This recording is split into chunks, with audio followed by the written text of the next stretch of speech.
This Voice of San Diego podcast is brought to you by our new sponsor, Manolatos Nelson Murphy Advertising and Public Relations. It's San Diego's newest communications firm. NMM is run by Tony Manolatos, Bob Nelson, and Kelly Murphy Lampkin, who bring decades of advertising and public relations experience to the practice. M&M creates connections and drives results, offering strategic planning, media relations, online, print, and broadcast advertising, coalition building, and crisis communications. Our reporters at Voice San Diego have definitely heard a lot from Tony and Bob over the years. Tony, Bob, and Kelly are supporters of Voice San Diego, and you can learn more about their new firm at mnmadpr.com. That's mnmadpr.com.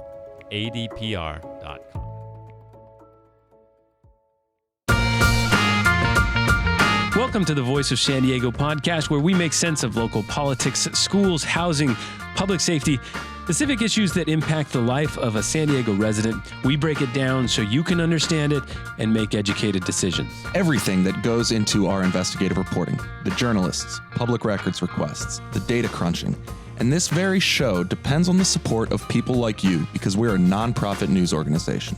Enjoy the show. Welcome to those of you listening on News Radio 600 Kogo. My name is Scott Lewis. I'm here with my friend, Andrew Keatts. What's up, my man? What's up, brother? Not a lot. I was on the Twitter last night. Yeah.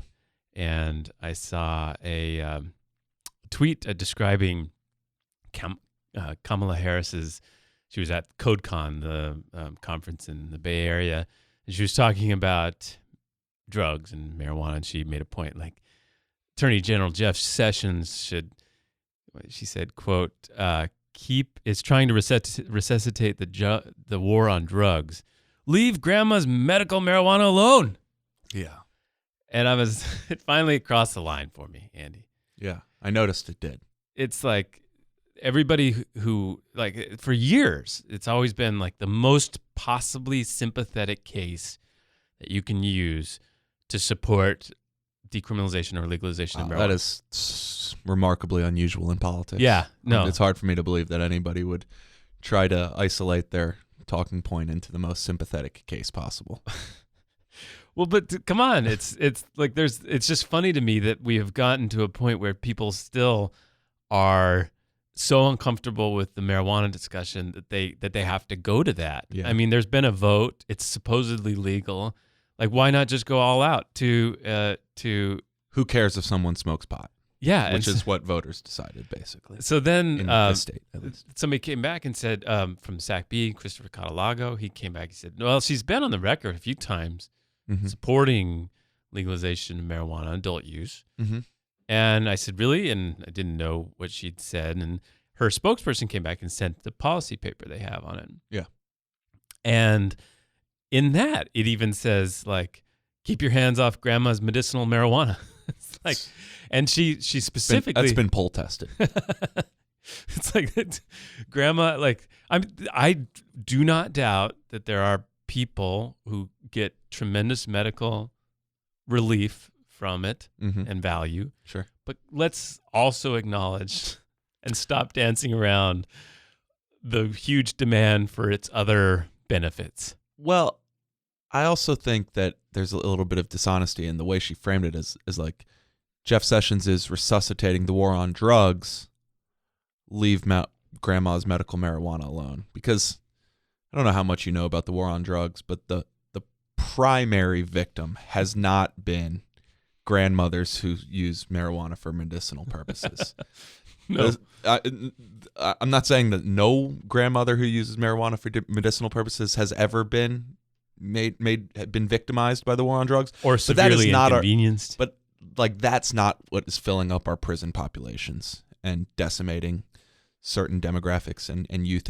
Well, and also, let's be clear, they were saying, well, she's been on the record supporting legalization. However, she has not. She's been on the record supporting decriminalization, which is different. There's a very big difference in, like, legalization allows people to come out of the shadows and become actual commercial agents of the drug and use it in they can regulate it, they can regulate the processes and all that stuff. Decriminalization just means that you don't go to jail if you're caught with it. It still remains an underground industry at that point. It's a much different. If you're going to legalize it, you shouldn't just decriminalize it. You should make it legal, and so you can regulate it. Or just stop it. Those are different. Exactly. And so I guess I just find it fascinating that there are so few politicians willing to champion this thing, even though it's so clearly, at least plurality supportive, if not outright majority supported. Yeah, I mean, I presume that there are reasons for that. I'm sure that this is why politicians poll test messages, but it does make for an interesting political dynamic that even after a overwhelming vote in the largest state, you still have to tiptoe around it and speak in these political euphemisms. The most progressive senator from the most progressive state, or close to it, right, is like, I'm not sure. Yeah. All right. Granted, like, even these mainstream political philosophies still couch their beliefs in the most sympathetic case they can find. Yeah. I'm not saying that's unique. I can still criticize that. Sure. No, yeah, fair. But I mean, maybe it isn't so unique. I didn't say it was unique. I just think it's like with this, which it's that she's still going there. But also there's another interesting angle. She's a lawyer, right? She's a former AG. Yeah. Lawyers find themselves in really interesting positions these days. Like they can't really support something that's de facto legal on the federal crime thing. All right. We have an update. Lincoln High School. We've been talking about the search for a principal. Search went on for a year. They alerted parents that it was going to keep going. Parents revolted. Students walked out. They were very angry because a panel had chosen a preferred candidate for the post. It was the vice principal at Lincoln. They wanted him. The panel went through that whole process. It was the system the district set up. And they said, no, we're not going to do that. We're going to keep the search going for a year. That was what caused the revolt, right? Mm-hmm. Yeah. They came and turned around just this week and said, no, we're going to put this guy in, Jose Soto, into a permanent position or into an interim principal position. Yeah. And then they also said, but we're not going to search for a permanent principal anymore. Yeah, they're seemingly trying to have it both ways, for reasons I don't entirely understand. But if you appoint somebody in interim principal and then call off the search for a permanent principal, I don't understand how that person is not the new principal. In what way are they interim? Sorry, his name is Jose Soto Ramos. Yeah. And basically, I think what they're saying is like he's on a short leash, right? Like we're not gonna. It's like a trial period. Yeah, we're not gonna give you that title. We're not gonna give you the mandate that it comes with it. Yeah. But we're also not gonna actively seek the permanent position. It's just odd, and it did not sit well at all. Yeah. With a student who was at the board meeting Tuesday night, and she let her feelings be known. If you guys don't care about anything else, at least listen to a student who goes to that school, who goes to that high school and sees how much that man deserves to be our permanent principal, not an intern principal. Permanent. Because making him an intern principal is keeping us where we've been. She was apparently so upsetting to the district and the school board, they shut the meeting down. Yeah. They went into closed session. For hours. Yeah. And then they had to call to come back. Like, hey, how do you do that? You can't do that. It sure seems, if not a violation of the letter of the Brown Act, certainly the spirit of it. Yeah, open meetings. Yeah. You should be able to come. If people get mad at your meetings, there's no mechanism to like wait them out. Yeah, just like, well, we'll go play dominoes in the back for a couple hours and come back, and when they're gone, now we'll have the meeting again. Now, I understand if there's some threat or some disruption, you're like, we got to shut this down for a little bit, we'll come back, but that's like 5 minutes, 10 minutes. Yeah. Calm everything down.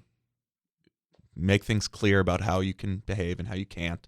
That seems okay. But, just waiting people out for a few hours and then resuming a meeting when they're not there, it just doesn't seem to follow the spirit of the Brown Act. Well, so I suppose muted congratulations to the parents at Lincoln and the students who got their wish in a way. Yeah, Now, they advocated very strongly for this man to become the principal. They don't have everything they want yet. He still has this interim tag, but a muted congratulations. If you got somebody who really wants to be the principal of Lincoln and is qualified, yeah. and everybody wants him, that seems like a formula you should at least try. Yeah, and good for him, right? Yeah. That people have been leaving this school from so many different positions for so long. It's been struggling so much. For somebody to say, this is where I want to be, I want to help solve this. Good for that guy. So something amazing happened to you yesterday. We talked about it last week. Yeah, that's right. It was like 1 week later. We were talking about how we love getting polls. We love you sending your polls to us of what you hear. Tell us exactly what happened. And I got polled. I want to feel it. I got polled yesterday. I immediately put it on speaker and told people on Slack, like, hey, I'm getting polled right now if you want to come listen. Lisa came into the room. She did listen. Basically, it was, so I was asked favorable, unfavorable was one of the first questions. The favorable, unfavorable questions I was asked were for Council President Myrtle Cole, the Chamber of Commerce, Mayor Kevin Faulconer, Councilman Chris Ward, the Labor Council, and Tony Atkins. So that was the first thing. This was very exciting for me in this place because it was like so city of San Diego focused. I've been polled before on like state issues, but I've never been polled on like such a specifically San Diego question. Then they asked about the convention center expansion and basically did a number of different message tests on arguments in favor, arguments against, about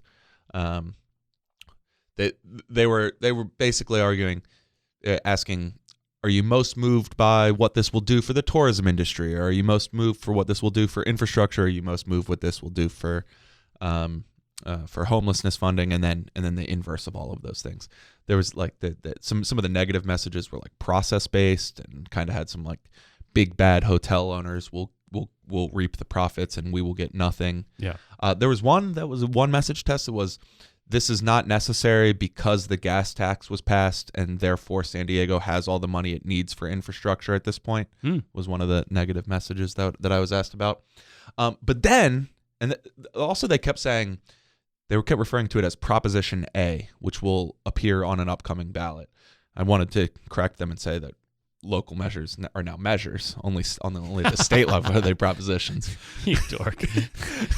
But then they said also there's another thing going to be on the ballot with it. It hasn't been finalized yet, but it's going to be Proposition B, and that will be a 2% across the board TOT increase throughout the city that would generate around $65 million a year to be spent on affordable housing, permanent supportive housing, job training programs to prevent and assist recently people who recently became homeless, mental health services for homeless people, shelter beds, and a few different associated homelessness services. So a revenue measure built entirely around housing and homelessness. In other words, somebody is polling the idea of a 2% hotel room tax that just funds housing and homeless services. Yeah. Wow. Yeah, very interesting. Seems like news. Yes. So it's almost like somebody deliberately did a poll and deliberately included you on it so they could get that. Yeah, you said that on Twitter I'm to me. Joking. Are you just? I actually wasn't sure. When I read it, I was like, am I naive and I didn't consider that and that's obvious? Or were you just joking? I mean, whatever. You think this is everything? Nothing matters. Everything could be true. possible now. That would be a clever way to leak it out. You want like, well, just call some reporters. But and it was ironic because we had spent just an hour before that talking about how all these Democrats that seem to be coming out against or hostile to the mayor's special election and the convention center tax and the homeless funding for it and such. Yeah. In it, that would indicate they're probably putting a tax measure in their craw for later in the next couple of years, 2018 or 2020, that would be giant. Yes. And it would be big and it would be powerful and it would have a lot of the things they wanted. And that's why they feel comfortable opposing this one now. And voila, 2 hours later, you get that call. Yeah, exactly. Also, like that it was specifically already saying 2% hotel room tax increase seems to indicate that is seen as the low-hanging tax revenue out there that people are going to go after, as opposed to some other way you could raise revenue for this. It's always that way, though. I swear, in 2035, I'm going to be retiring soon, and I'm going to be talking about this on KPBS with somebody because somebody else is trying to raise this tax for the 40th time in 25 years or something. Yeah, it is the flip side of like Corey Briggs last year when he was pursuing Measure D kept mentioning a lot about how we're lower than other relevant, other cities we compete with for tourism, and that this was kind of a de facto subsidy. Well, the flip side of it being a de facto subsidy is everyone has eyes on whatever that delta is between what we're actually taxed and what the market would supposedly bear. And so every time somebody wants to go after it, there's some other group that wants to stop that because we could use it for this. Because that was the argument with the charters. Like, this is money we could use for blank. Well, this is the blank right now, right? Yeah, exactly. All right. Let's transition because related, this week, Christopher Ward, Barbara Bry, and then just before that, David Alvarez all came out with op-eds on our site trashing the idea of a special election this year. Yeah. Which is significant because if all the Dems like them line up against this, it won't happen. And that leaves, there's basically those three, and then there's Georgette Gomez, who we haven't heard from, but I have a hard time picturing her, from what I know about her perspective, bucking this idea that we should wait till 2018 for this election. She also was the very first person in the city I heard speak against this proposal back at a land use housing committee meeting. Well, you're talking about Soccer City, not the convention center. So they've all knocked the convention center one. So, well, related though. So then but then that leaves Myrtle Cole, right? Myrtle Cole, who got her council presidency in part because the Republicans united behind her. So it's not unheard of that she would unite with them perhaps to get the mayor's special election forward. The proverbial swing vote. However, all eyes are on her because this, as you just said, this is not just about the convention center in election in 2017. If a special election is not called for the convention center in November, then that means that Soccer City, which is also going to be on a ballot, probably won't be on that ballot in November, which means it would have to wait till 2018 too, which the soccer guys say is too late.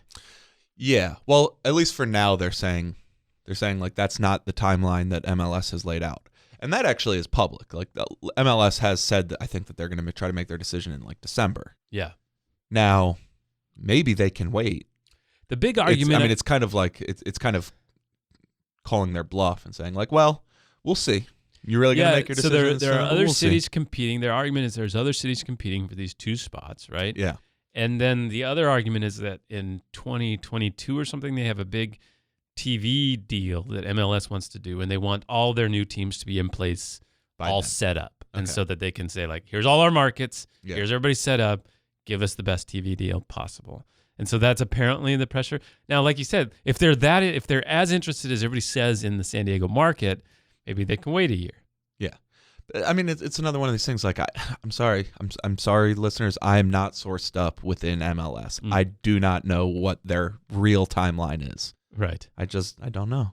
But they've laid out this timeline. If it isn't the real timeline, then that's not going to make FS investors look good necessarily. But who knows? Well, what we're also seeing though is the effects of Measure L. Measure L is the measure that was also passed last year, along with Measure K, that redid our elections in the sense that Measure L said if you have an initiative, it needs to be on a November general election. Yes. Which the next one will be November 2018. You can make exceptions, but they need to be extraordinary. Yeah. And this is Measure L. Now, what we're realizing is, so that now all labor and everybody's coalesced around that. Yeah. We just got an op-ed from Alliance San Diego, which helped pass Measure L, saying, don't just make an exception to it the moment it passed. Yeah. And this doesn't warrant that. And if you do that, it'll show that it's a hollow initiative going forward. Right. And so what that means is we're watching the beginning of a vast transformation of local politics. Yes, it is happening very suddenly and on a number of fronts. So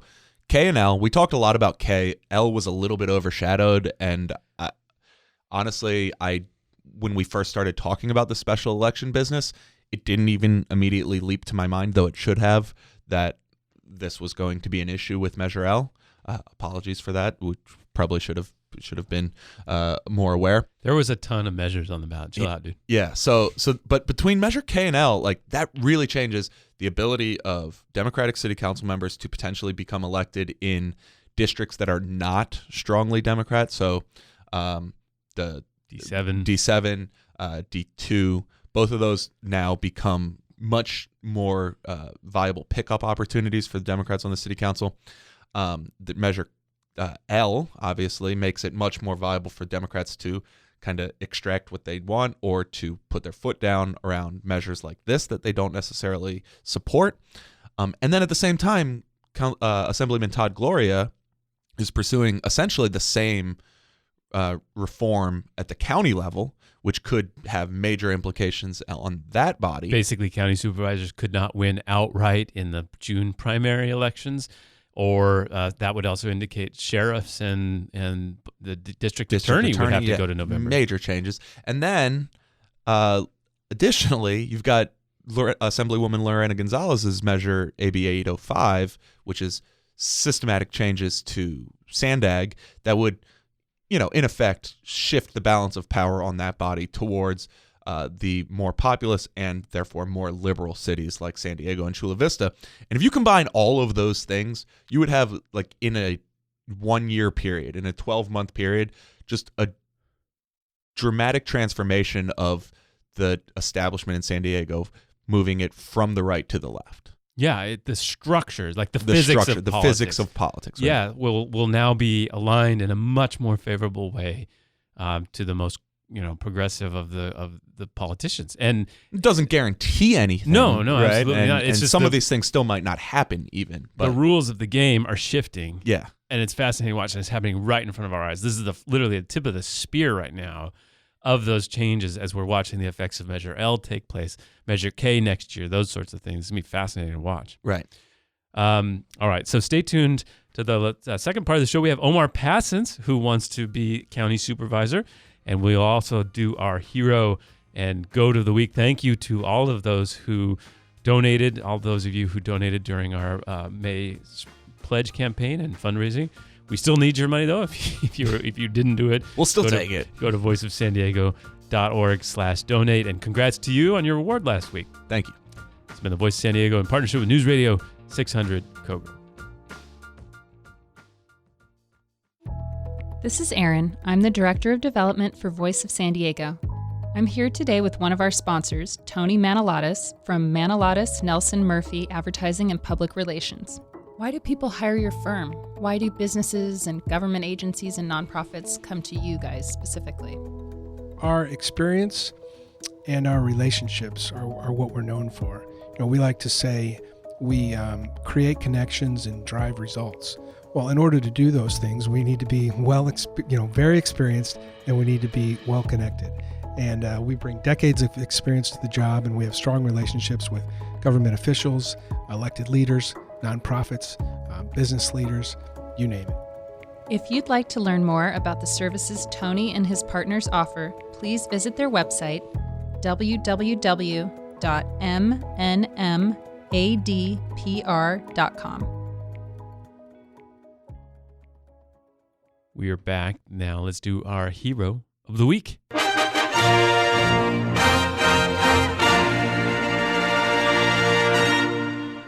This week's hero is the San Diego City Attorney's Office. So last year, at the end of the year, we gave them the hero for coming up with this program. This was the so-called SMART program, which allowed people who were accused of low-level crimes of avoiding jail time and other things if they agreed to go into drug treatment and housing solutions. Apparently it's going so well and it's considered so innovative that the city just got a $6 million grant for it. And so congratulations. I guess it's from the state. It was a program Jan Goldsmith led. Now Maria Elliott is. The city will use its $3 million to sharply expand the program, and it'll allow nonviolent criminals with drug problems to avoid jail time if they agree to move into government-funded housing and drug treatment. It will also allow the city to offer the opportunity to 8 times as many people by providing funds to expand the number of available beds from 10 to 80. So now that doesn't sound like a lot, but some of the most chronically homeless and beleaguered by the legal troubles, homeless are really costly on emergency rooms and other services. I don't think people realize, like, we have a law in this country that you go to the emergency room and you will be taken care of. Right. It's universal health care that exists. Like, that is a Reagan era law. So we take care of people who go to emergency rooms, and if they can't pay, all the other payers and taxes pay for that. And so some of these folks have to go in a lot. The San Diego used to have this Project 25 program that was just the 25 chronic users of healthcare and other various services, and it was specifically dedicated on trying to address the needs of those 25 people because what is spent on them is so far and away bigger than basically the entire rest of the population. Right. So congrats to the city attorney's office and the county who participated jointly in that grant from state. And also thanks to the UT for letting me read your copy there. Our GOAT of the week. You lose! Good day, sir! This goes to Mayor Kevin Faulconer's office. Jeff McDonald at the UT this week, or I guess it was this week, maybe it was late last week, I can't quite remember, reported that public records showed that the mayor's office had met with FS investors over the last year 25 times to discuss their proposal at Qualcomm Stadium for this project. And I say this is GOAT-worthy not because there's anything necessarily wrong with the mayor's office meeting with somebody proposing this sort of project. In fact, that's exactly what they should do. But there's no reason to be so tight-lipped about it. Just, when it's always been pretty clear that he supported this project. He was there at the announcement. He's already endorsed it. Somewhere in that time, just be very open and out front about the fact that you've been having ongoing, substantive, numerous discussions with this group so that it doesn't look like you were trying to hide something. Mm-hmm. Yeah. Just be clear. I think this is good.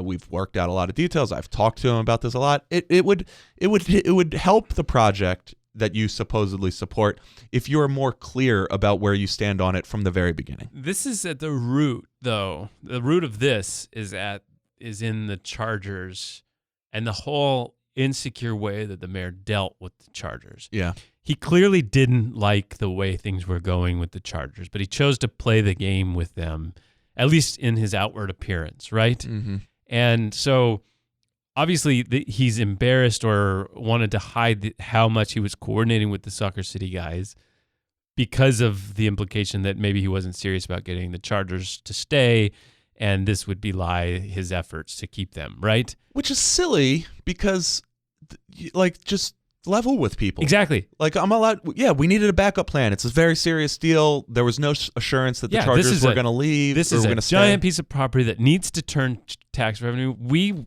want we need a magnet there to get people there. Right. This is another sports thing. Like, these the Chargers are treating us like garbage. This is probably not going to work out. I wanted to have something in the backup. And in fact, that might have increased his leverage.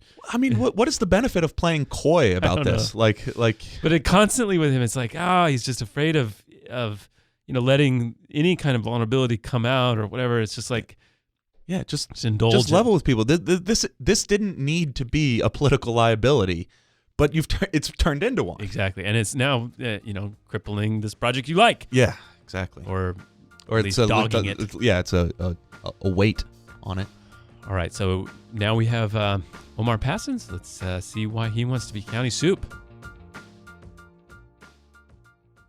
Okay, we are joined in the Great Voice of San Diego podcast studio by Omar Passons. He is an attorney who is running for county supervisor. Welcome, Omar. Thank you very much. Thanks for having me, guys. And I guess I should just talk for a minute and tell you about something. So whenever I've been doing this now, 14 years or something, and whenever I see somebody who starts getting really involved, who starts really showing a lot of civic engagement and gets kind of follows a lot of the stuff we do, I'm always like, that person's probably going to run for office.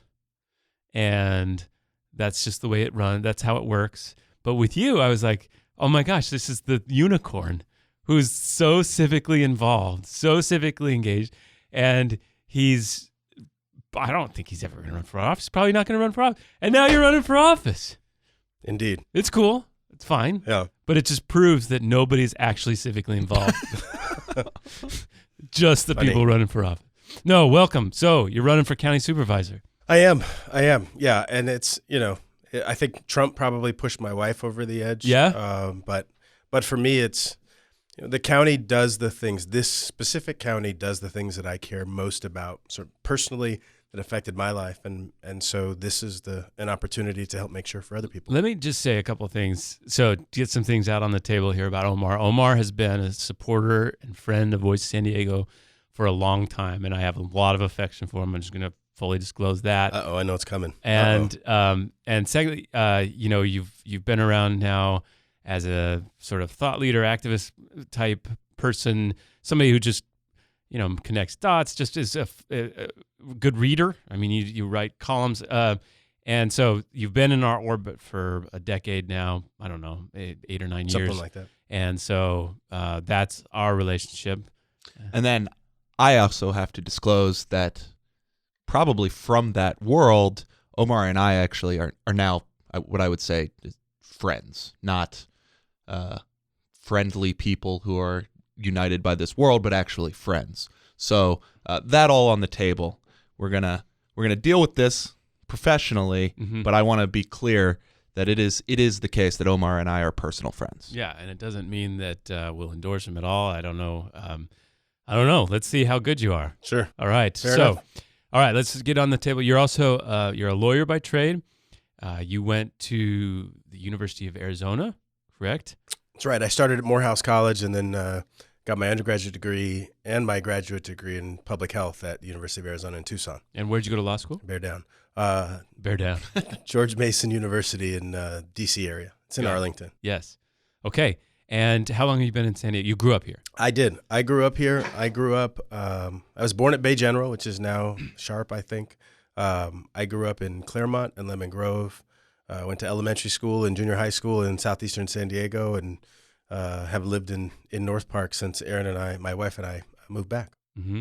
And you have an interesting life story. You were adopted how old were you? Well, I went into foster care almost right after being born. I mean, I was like 2.5 pounds when I was born, and my biological mother, she had mental illness and she had disabilities. She couldn't talk and she couldn't hear, and she grew up in the segregated South in a horrible life. But the point is, when I was about 10 months old, I was taken from her and placed in the foster care system. So I grew up in San Diego County's foster care system and was adopted by my foster parents I was 6. So I had over 100 foster brothers and sisters who had a typical and unfortunate set of circumstances around most of their lives. And for me, I had one home that I was in. Mm-hmm. And your adopted parents, you're black, right? Yeah, that's true. And your parents were white, right? That's also true. And how did that go?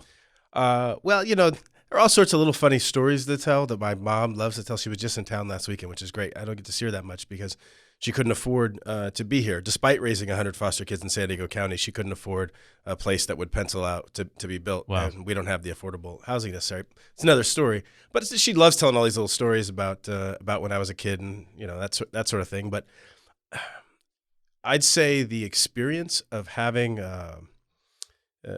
of existing in multiple worlds was on par, like on whole, a plus for my life. Mm-hmm. Then I got love. And honestly, I swear to you, I've had this conversation with lots and lots of people. I really honestly believe that as a baseline, a child knowing that they're loved growing up is a huge leg up. Mm-hmm. Mm-hmm. Okay. You're getting into politics. Let's describe the county. County covers the entire region of San Diego. Obviously, there's 5 county supervisors. All of them have been in office. Well, not Kristen Gaspar, but the other 4 have been in office since the 90s. Now there's finally a turnover happening. You're running for District 4, which covers most of the city of San Diego, correct? That's correct. And District 4 has been long represented by Ron Roberts, and he's termed out.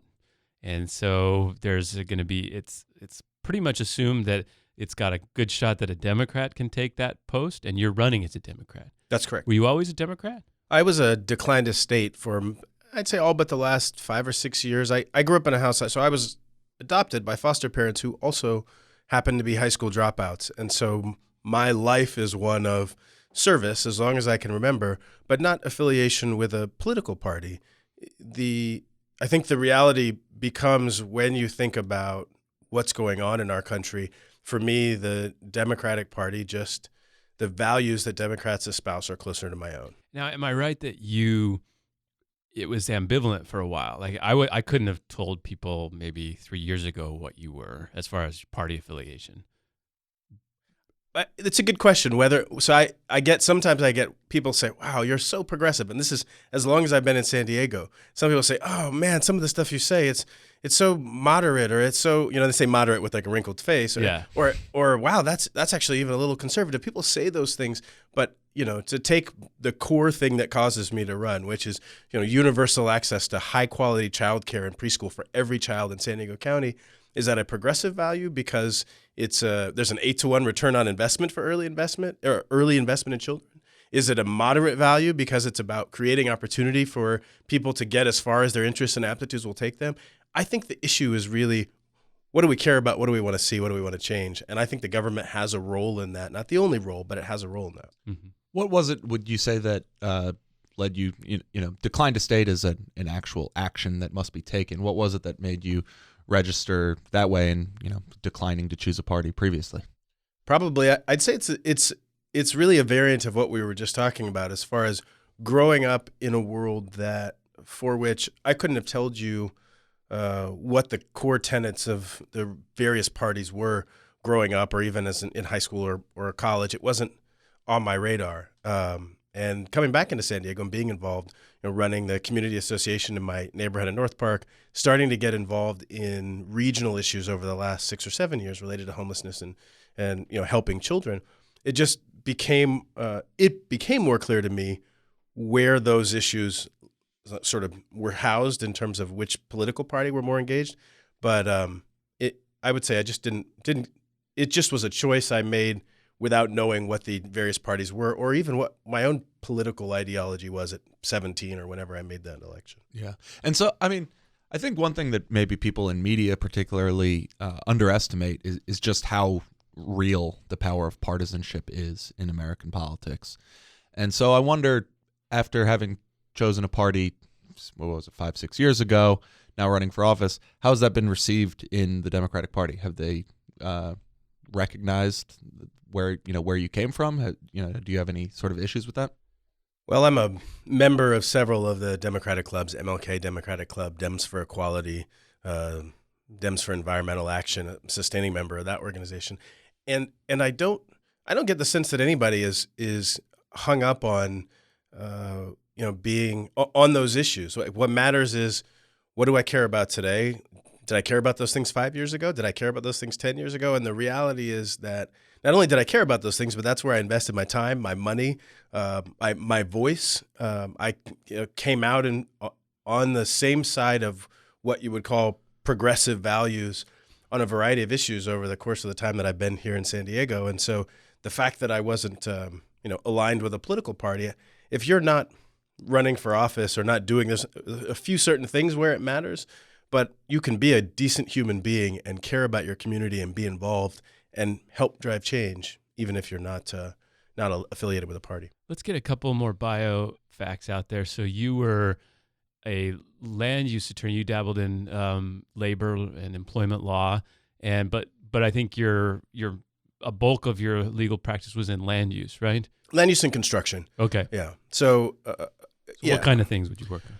So what I tend to tell people is, I worked most of my legal careers in the private sector, but I did spend 3 years at Caltrans, and so which is the State Department of Transportation, and they've got an office down here, and they get sued by all manner of people. And so if you get a roadway that's getting built or something, you might have an inverse condemnation case, which eminent domain most people are familiar with. It's when the government says, okay, we need this property to build a school or a road, so we're going to take it and we're going to pay you for it. Inverse condemnation is where the government is doing something that harms your property, and so it's another type of taking, and they have to have to pay you for that. So those are sort of two sides of the same coin. Or a construction contractor, and this is true in some regards, whether it's a public entity that owns the property or a developer that owns the property. They contract with somebody who builds things on it, and oftentimes there are disputes. I remember one time, just to give an example, I was up north with Caltrans. I had gone up north, and there was a bridge being built right next to a lake.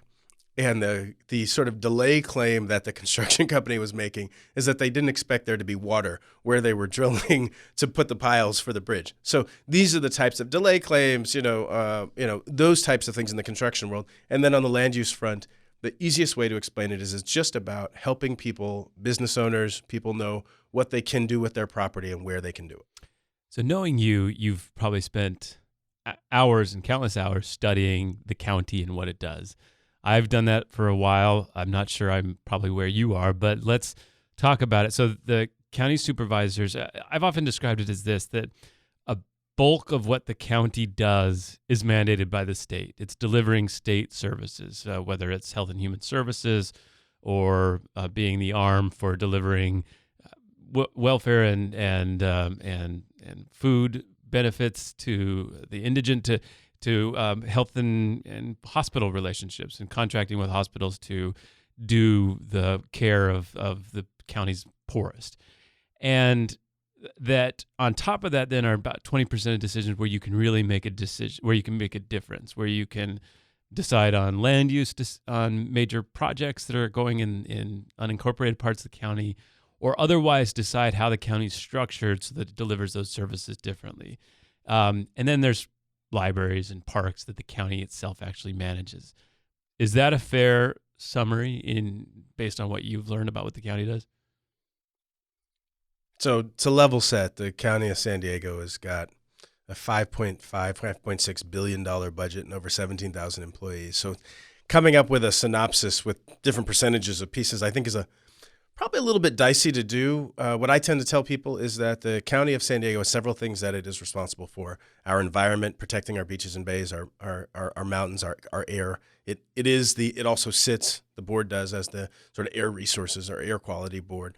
Our regional transportation system, although Sandag obviously has a major role, and I'm assuming your listeners all know who Sandag is, so I won't get so far into that. But so it's natural disaster, quite frankly. There's a huge part of what our county does is fire, but it also, we've had some pretty bad fires here in San Diego County, and so those folks make up a huge part of what gets done.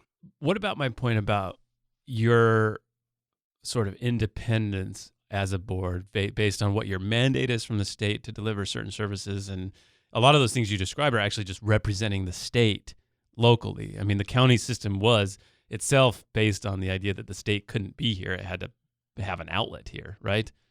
Sure. But so here's the challenge, right? Part of the framing that you've just done around the county suggests, I think correctly, right? It's a division of the state, but it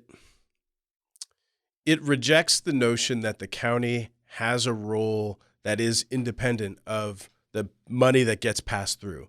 And I think that especially in this era of Trump and federal budgets getting slashed, that the county government actually has not only the opportunity, but an obligation to step forward in a bigger way.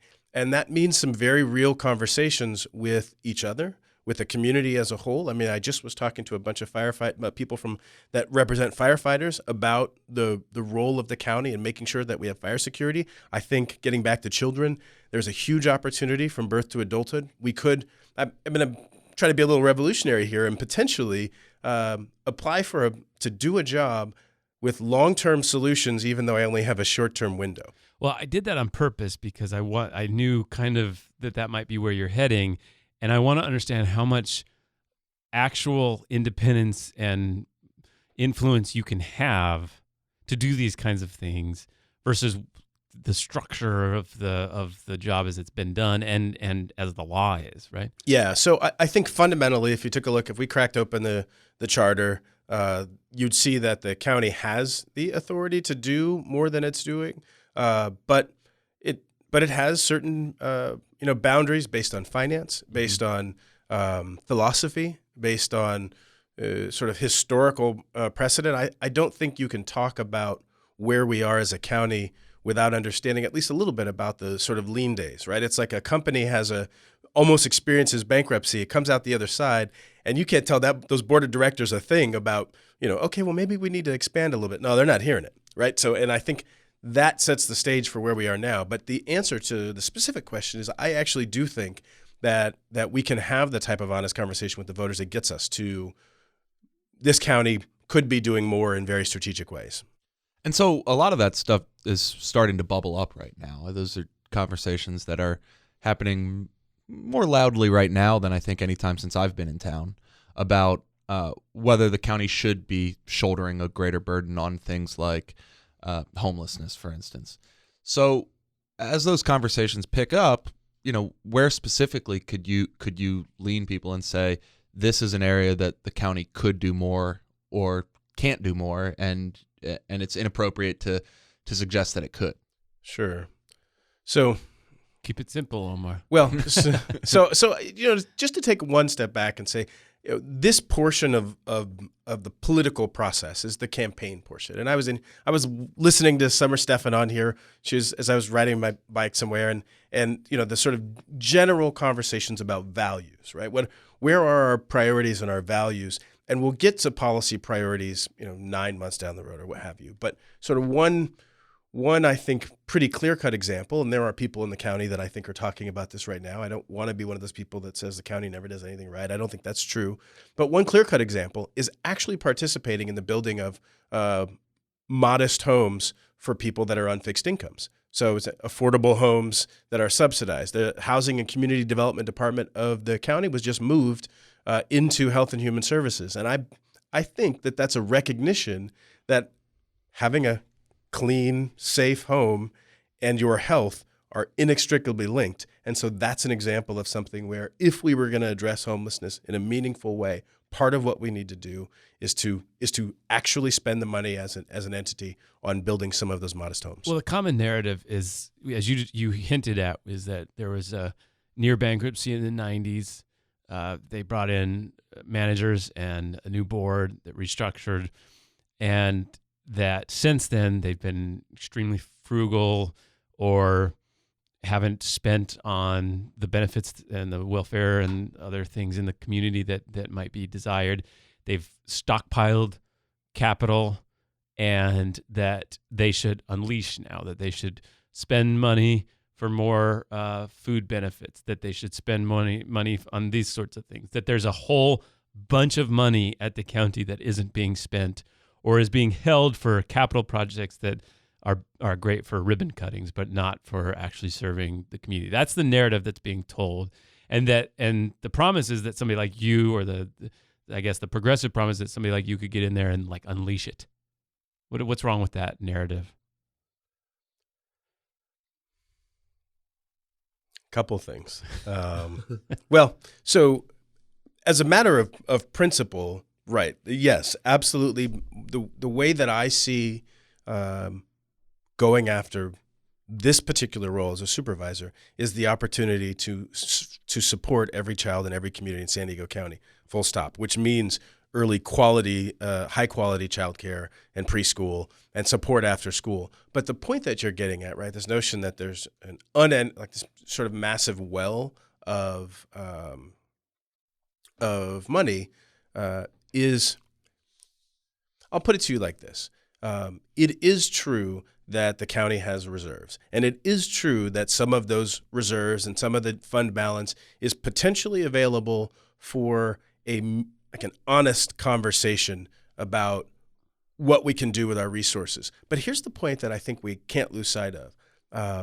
I want to use the resources in the best way possible. But if we say that there are more resources than there are, then the challenge that we have is you run the risk of people who don't think we should be spending money saying things like, well, you say there's all this money they're holding on to, so we don't need to look at any other ways of dealing with revenue, like fees or taxes or those types of things, because you have all the money. It's just you just need to use it differently. So I think we need to get, and I've been working through this process, by the way, with county officials. I have to go on off hours and things, so we stay within the boundaries. But to me, this is a serious job that requires not a deep intellectual curiosity, a background in public health, a background in these areas. And I've actually been asking the questions. Okay, let's go through these different things that you say are reserves, and which are state mandated or federally mandated, and which are board policies, and which are good practices. And those are 3 different buckets. And this is a complicated conversation, but it's a $5.5 billion budget, and you want people that are going to take the time to understand how it works. Is there a big pot of money? $5.5 billion is a big budget. If you're asking, is there a big pot of money that is, well, I'll put it this way. There is a few $100 million that is unallocated, I think is the term, that could be used in any number of ways. And this is the reason that I think the number is maybe 150 million, something like that. I didn't come in with Sure. with all the notes with me, but here's the point, right? There's $1.1 billion in the CINA. That's the capital improvement needs assessment of the county. There's a few $100 million, or it might even be a few $1 billion pension liability. I can't flip through my notes. Billions, yeah. Notes right now. If we wanted to fully support our children, our young people, there's money associated with that. If we wanted 40% of the seniors in San Diego County right now can't afford food, housing, healthcare, and transportation. So you start talking about, well, when you plug out the things that are already on the balance sheet, or at least in the books as things that are needed, the question starts to emerge. Well, how much just extra money do we really have? Mm-hmm. That's something I'm trying to get to the bottom of. I think, to be clear, the work that Kira Green has done to advance this issue, she's the executive director now, or interim director, I'm not sure what the exact title, of the Center for Policy Initiatives, is fantastic. I really like Dr. Green and enjoy the depth of conversation about these issues, right? But there's more to be done, and we need to have organizations like Voice of San Diego teasing out the specifics so that we as a community can have an honest conversation. I think it's an interesting point you make that that there might be some it might be counterproductive to portray it as though there's this easy amount of money going around to pay for all these things, because then it makes the argument that the county is funded at the appropriate level and it doesn't require any new revenue. I think maybe less so than before, but I think there's basically a broad understanding in the county, in the city of San Diego, that it has some revenue problems that probably need to be dealt with. For a long time, we talked about an infrastructure bond that was going to have a new revenue component attached to it.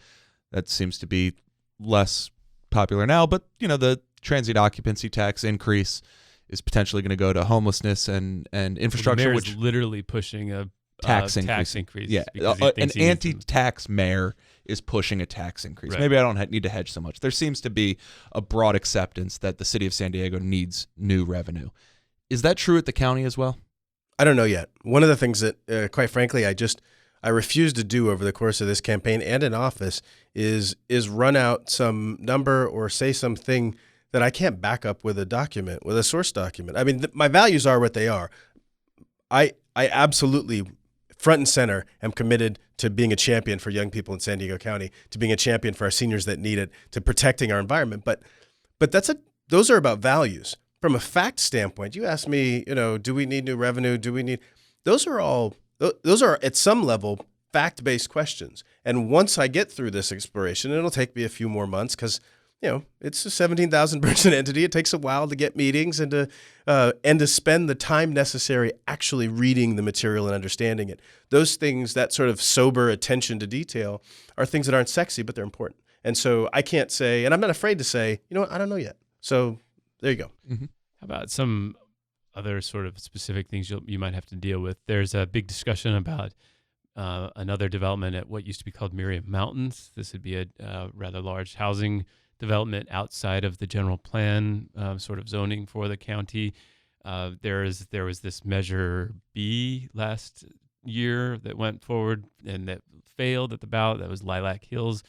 Would you support would you support Lilac Hills if it comes back to the county? So one of the things that I've become aware of as I start to move into the political realm is that weighing in on something specific that might find itself in front of me as a supervisor is just a bad idea that would stop me from actually being able to do something when it mattered. That said, as a philosophical matter, right? I am an urbanist. I believe in protecting our environment. I believe it's getting well, I don't believe it's getting warmer. That's a fact, right? There we go. So we have to do something about greenhouse gases. We have to do these things. And so philosophically, the general plan identifies several locations that are called urbanizing zones in the county. And we should be making it very, very easy to build in those zones. The community is already weighed in. The environmental community is weighed in. The building community is weighed in.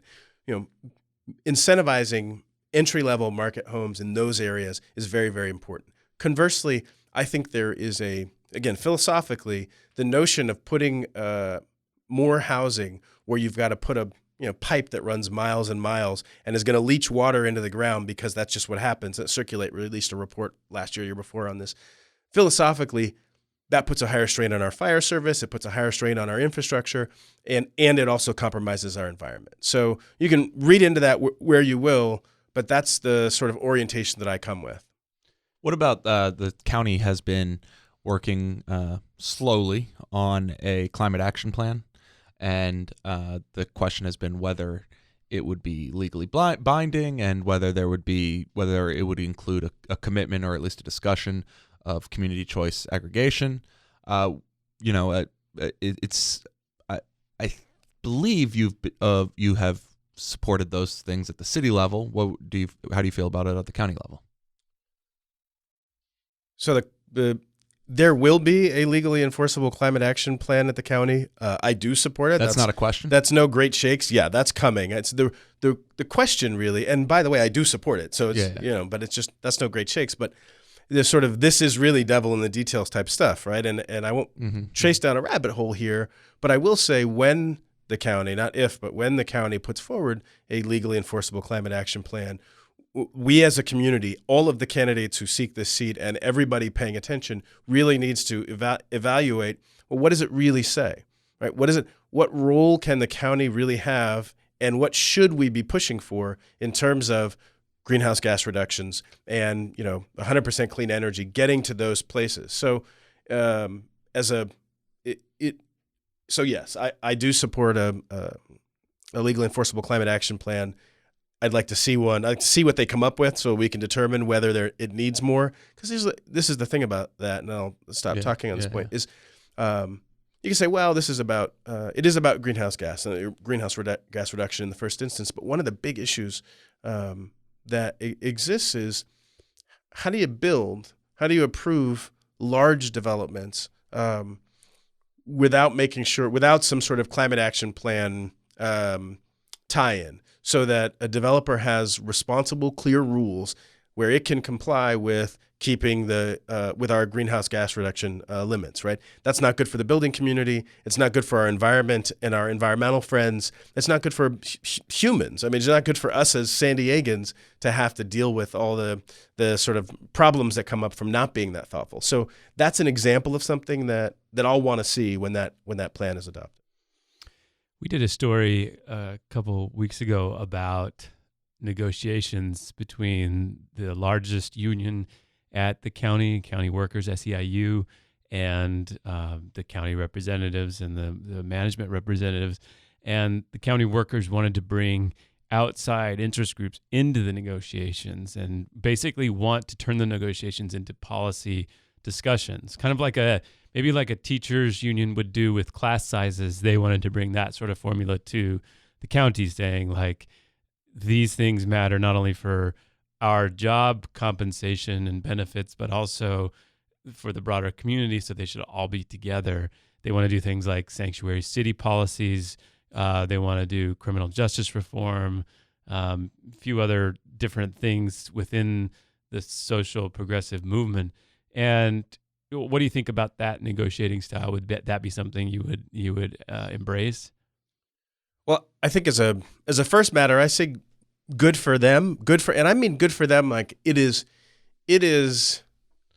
in my view, unquestionably a positive to have people pushing for the neediest among us in San Diego County. And the fact that SEIU has to grab a coalition of other people who also care about those that are really trying to just, make a go of it. Refugees who are resettling here and struggling, and young kids who, are not getting the support they need and end up in the juvenile justice system and that sort of thing.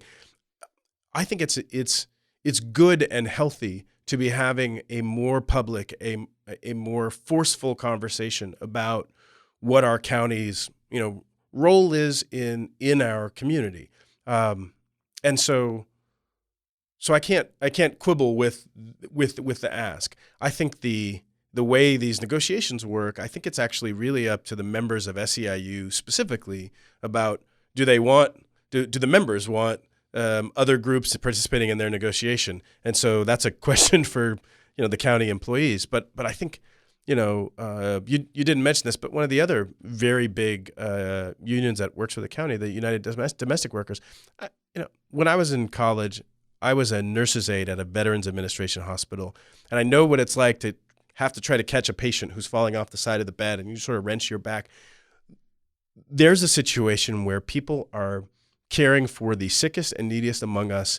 And I read a quote from one of the supervisors the last couple of days that said, well, the state created the IHSS program, the state should pay for it. And I think fundamentally one of the conversations we need to have as a community is if we say that we really care about not having our seniors and our sort of sickest and most in need just falling by the wayside, then we shouldn't be exempting the people who care for them from minimum wage. I mean, that's the way it works right now. And it's like, imagine that. You break your back helping somebody and you're making, $10, $11 an hour where people, that's a fundamental problem that I want to see change. It's not specific to the question you were asking, but it triggered when you asked the question, so I figured I'd mention it. Mm-hmm. So let's take a step back. You've mentioned a couple times that let's keep it more broad if possible. And I'm interested. You presumably looked at other opportunities before you decided to run for the county. Why the county? Why not city council or any other number of elected seats in the county that are available? What made you decide to run for this office? Well, I can tell you that I didn't actually. I should also add part of the reason I ask is that you're not an elected official right now. Sure. And a lot of the other people whose names are being bandied about already hold office. So what was it that made you say, let's take the leap and go for what is a pretty high office in town? Yeah. The county of San Diego does the things that I care most deeply about. And it just is flatly true. If you look at the city council, just for most people to get a basic understanding, the city of San Diego deals with infrastructure and potholes and parking tickets and the day-to-day within the city. And then you've got the sort of federal government that's focused on international trade and national security. But if we want to create meaningful opportunity for every young person as they move into adulthood, the county of San Diego is where that opportunity exists. If we want to have a better quality of life for our seniors, it's the county of San Diego that does this. I'm not running to go jump around to a bunch of offices or just look for the latest thing to run in or whatever that happens to be. The county does the things that I care about with a background in public health and land use, and so that's why I'm running for the county. How about this one? There was a little bit of controversy when the county board of supervisors gave themselves a raise several months ago. And it had significant impact on their long-term pensions. I've followed this issue for a while. The county has, much more lucrative pensions than the city has, and yet it's avoided a lot of the scandal and controversy that the city did. And I have some theories about why, but there will probably come a time that changes. There might be more focus, especially if Democrats take over. The Republicans might suddenly care more about the pensions at the county. Is that on your radar? There's a giant liability ever since they increased the benefits back in 2001 or 2000, and it seemingly gets bigger and bigger as time goes. Is that something that you would want to reform or address, or how would you approach that? Well, I would have voted. The vote has already happened, so it's easy to claim I would have voted like Kristen Gaspar, said no and went about my merry way, right? But the vote already happened. So I I would have voted the way Kristen Gaspar voted, which was not to get those raises. She's the newest supervisor to the board. But yeah, of course, there's no way to walk into the job, right? To get on the campaign and think about this without looking at the pension question. And while I'm not ready to sort of delve into here are the 5 policy points at the granular level for what to do about the pension situation, I can tell you that our elected officials negotiated in good faith with people for pensions for work, and that they were foregoing certain types of compensation for those pensions. And I think it's just absurd to be like, well, you know what? Now we realize we can't afford it, and so you're going to get stuck with it. I just don't agree that that's the way that should go. We should be having an honest, broad conversation about what happens with new employees. That seems like a reasonable thing. We should be, quite frankly, having more direct conversations within our communities about what the impact of the current pension liability actually is. That's not a sexy topic, but it ends up impacting everything else. That's what drives me the most nuts about it, is that I think in the city it became a huge issue partly because the big bills that taxpayers would have to pay would come directly from services people can feel, parks, police, libraries, fire, all those things that are very tangible. And when the county does it and these giant bills start coming in hundreds and hundreds of millions of dollars, where the county used to put nothing into its pension system, now has to shell out hundreds and hundreds of millions. And part of the reason I fear that doesn't become a bigger issue is because that money is coming from money that serves the poorest people in the county. That's money that could help facilitate that safety net a lot better. And I fear that the reason we don't talk about it much is because they literally don't have near the voice or the sort of tangible recognizing component that this is what's being lost because of that. Yeah, I think so. As somebody who is going to fight for poor kids and middle class kids and upper middle class kids and adults and seniors for that matter, when I look at this circumstance, part of the reason that we need to be having a universal conversation about how the county could be improving the quality of life of everybody in San Diego County is that in that universe, everybody has a stake in caring about what this huge pension liability means in a way that they don't when it's potentially somebody else's problem. I also think that there's a link that we don't make enough between, I talk about sort of the emotional passion part for me in helping young people, but look at what happens if somebody, instead of going from not reading at grade level in the 3rd grade to dropping out of high school to into the prison system or homeless, to the sort of economic alternative of meaningful workforce opportunities on the other end for that young person. Those things are linked. And so by raising the specter or the conversation to be how does this impact all San Diegans, not just certain subsets, I think we get to a place where more people say, well, wait a second. Now that we're talking about parks all over the county, or we're talking about our air quality and more kids who might potentially get asthma, then I think you get to a place where we can have a more robust sort of conversation there. Well, you hinted there that you might consider reforms for future employees, lower or less lucrative pensions for future employees. Well, so I think what I intended to convey is the notion that like I said, I don't have specific policy proposals at the moment, but we have to figure out how to sort of get our system under control.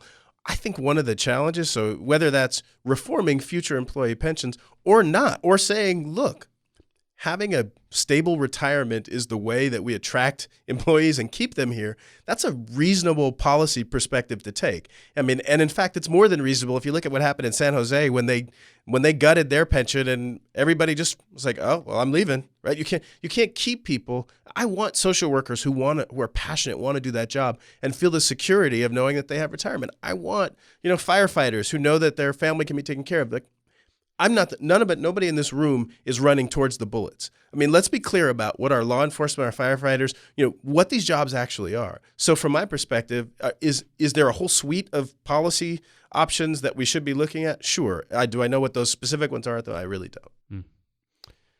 Omar Passon's running for county supervisor in District 4. Any last plug you want to make? I feel very, very strongly that James Heckman, a professor and economist who showed the overwhelming positive of investing early in every child in every part of our county, can make a huge difference overall to their lifetime earning potential, that of their families. I'm doing this job because of a passion driven by my own experiences, and I'm excited and ready to continue on the campaign trail, raise the money needed.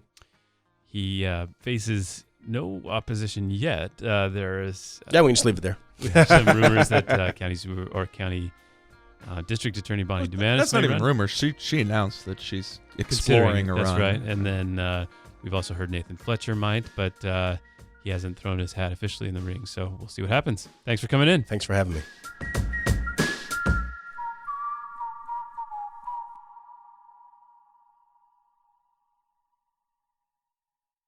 This is Erin, Director of Development at Voice of San Diego. Did you know we offer sponsored content for local nonprofits? Partner Voices program gives nonprofits and the businesses who support them a unique way to gain exposure that's more compelling and customized than traditional display ads. Storytelling is our specialty, so double your impact by letting us help the nonprofit of your choice tell its story. Our team of writers and digital strategists will work with each organization to create a personalized suite of stories, web ads, and social media outreach. If you're interested in learning more about Partner Voices, email me at aaron@vosd.org. Today's show was produced by me, Scott Lewis, and Andrew Keatts. It was recorded by Adam Greenfield in the great Voice of San Diego podcast studio in downtown San Diego. And that's where we also produce Good Schools for All and Kinsey Moreland's Culture Cast. Thank you also to our partners at AM 600 Kogo. We get it. Being a parent keeps you busy. But we also know how important it is to be in the loop about your child's education. Listen to Good Schools for All, where we break down issues like early education, project-based learning, and more. Search iTunes, Good Schools for All, and subscribe.